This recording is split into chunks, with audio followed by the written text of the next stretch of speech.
Bonjour à tous, c'est Roland pour une nouvelle analyse vidéo. Ce soir, on va faire la paire euro-yen.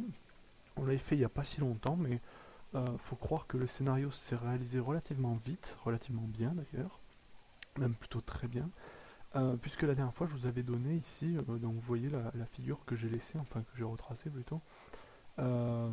J'ai remis les éléments que j'avais présentés sur le graphique précédent, notre TE inversé ici. On avait une épaule tête-épaule inversée. Et je vous avais dit, on en était rendu exactement sur le pullback. Et on était ici en fait. Et je vous avais dit donc, en toute logique, on devrait avoir une continuation du mouvement haussier, c'est néanmoins avec des réserves. Pourquoi? Parce qu'on avait déjà fait plus ou moins 3 vagues d'Elliott ici, comme vous pouvez le matérialiser ici. Alors on en avait, là je trace la deuxième, la première est déjà tracée, et notre troisième avec une cassure de notre TE, donc on avait plusieurs signaux haussiers simultanés.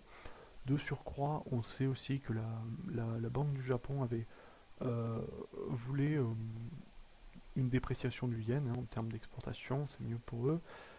Donc, bien entendu, baisse du yen, c'est une hausse sur l'euro yen. Enfin, logiquement, si l'euro ne se déprécie pas plus vite que le yen, en tout cas. Donc là, on a eu une accélération très claire, une continuation très forte.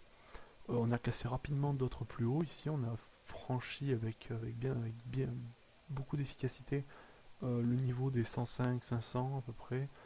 Euh, Ça s'est fait bien. Et là, actuellement, on arrive sur le haut, disons, sur une zone de support-résistance assez importante, que je vais matérialiser ici. Voilà, qui était là, en fait, cette zone-là, à peu près. On est en train d'arriver en contact, donc c'est là que ça devient un petit peu plus périlleux. C'est pour ça que je vous fais cette analyse.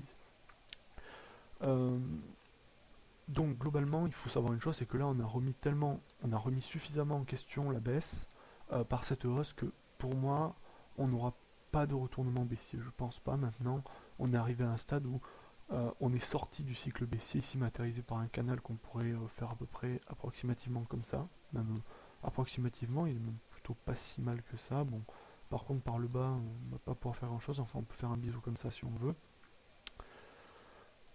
Mais on a quand même une tendance ici, une droite de tendance oblique, une résistance oblique. Alors je vais essayer de la matérialiser au mieux. Voilà, on va mettre quelque chose d'assez visible. Voilà, voilà, c'est très visible. Donc qui a été franchi, est tenu par pas mal de points, hein, puisqu'on a un point ici, le premier, le deuxième ici, troisième ici, et un quatrième là. Donc c'est une droite vraiment importante. Les objectifs théoriques que nous avions tracés étaient ceux de l'ETE. On peut tracer ceux de la balançoire par rapport à la droite de résistance, donc qui sont matérialisés ici, et qui nous montrent qu'on a dépassé les objectifs théoriques à ce niveau-là. Et pour ce qui est de l'ETE, je pense qu'on devrait être même en dessous un petit peu. On est dû, pas très précis, voilà, ils sont un peu plus hauts, comme ça. On est à peu près simultané sur l'un et l'autre, si on est précis, voilà.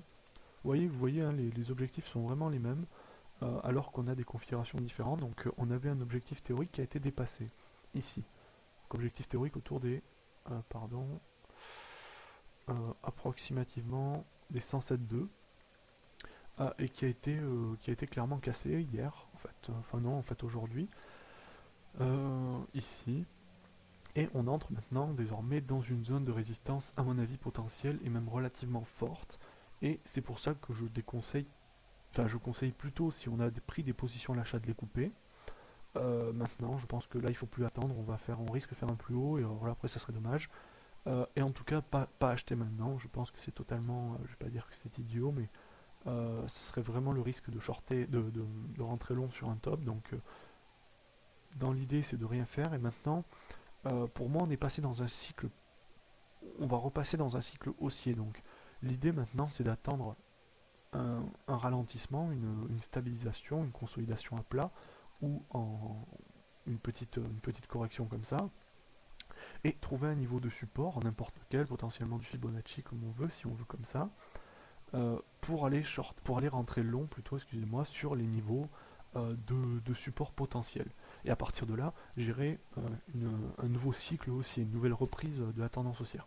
Mais pour moi, dans la mesure où on remet en question suffisamment la tendance baissière, parce que là, à mon avis, on va pas avoir, on a suffisamment de signaux pour confirmer un retournement de tendance finalement. pas seulement une pause, un range, c'est vraiment pour moi un retournement ici.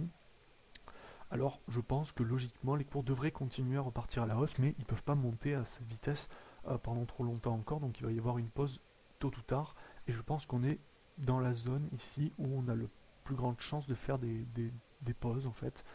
Et donc je pense que c'est vraiment la zone dangereuse actuellement, il faut attendre une phase de consolidation, correction, et après de re-rentrer long par-dessus sur des niveaux de support. Donc voilà, donc c'est de l'achat-vente repli, hein, tout simplement. Dans la mesure où maintenant on est à peu près certain, enfin, que la tendance baissière est remise en cause, en question, qu'elle n'est plus, elle n'est plus d'actualité, c'est fini, on n'en parle plus, et qu'on part sur l'idée qu'on va avoir un cycle haussier maintenant, je pense qu'on ne prend pas trop de risques en achetant sur des plus bas qui vont se créer bientôt. Mais là, je pense que ça va pas trop durer non plus. On va pas avoir des séances comme ça pendant 15 jours encore, je pense pas. Euh, Enfin, ça peut durer, hein, ça peut casser, rien n'est vérité. Hein. Mais je pense que il y aura une correction d'ici peu. Enfin, s'il doit y en avoir une, c'est là qu'il y en aura une, je pense. Ça sera pas plus tard, ça sera maintenant ou dans les quelques prochains jours. Enfin, ça sera la semaine prochaine, je pense. Cette semaine, c'est un petit peu, je vais pas dire que c'est périmé, mais ça a l'air. On arrive vraiment dans la zone cruciale. Évidemment, on va pouvoir avoir des oscillations dans cette zone. Euh, mais je pense que on va pas continuer, ça veut dire que la semaine prochaine, à mon avis, ça va pas être une cassure comme ça au-dessus et refaire une séance, une semaine comme on en a fait cette semaine-là en fait. Je pense que ça sera beaucoup plus perturbé, tout simplement dans la mesure où on arrive sur des zones de résistance très fortes. Voilà, donc vous avez mon avis, hein. L'idée c'est d'attendre et de re-rentrer en position ensuite. Si on a des positions, c'est de shorter. On peut shorter partiellement, on fait comme on veut. Mais en tout cas, j'espère que cette vidéo vous aura plu et je vous dis à bientôt.